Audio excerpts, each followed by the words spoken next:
for sale, but triple the number of homes went under contract this past week. It's Friday, March 3rd, 2023. I'm Kimberly Barton of Kinetic Realty, your local market expert with this week's Annapolis Real Estate Report. Be in the know. Subscribe for your weekly local updates. Annapolis inventory dropped over the past week to 84 homes for sale in all zip codes of Annapolis. 21401 has 34 homes for sale, 21403 has 35 for sale, and 21409 has 15. Only 14 homes are coming soon, so that doesn't look to make up the short inventory anytime soon.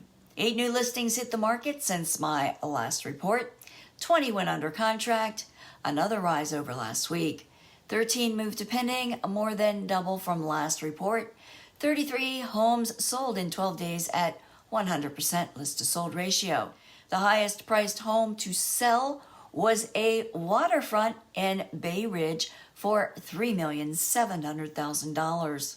Rental inventory fell to 21 homes for lease at $3,200 per month and on the market for 36 days thus far. Got questions? Let me give you the facts. Call me. That's a wrap for this week's Annapolis Real Estate Report for Friday, March 3rd, 2023. Thanks so much for tuning in, and until next week, stay safe.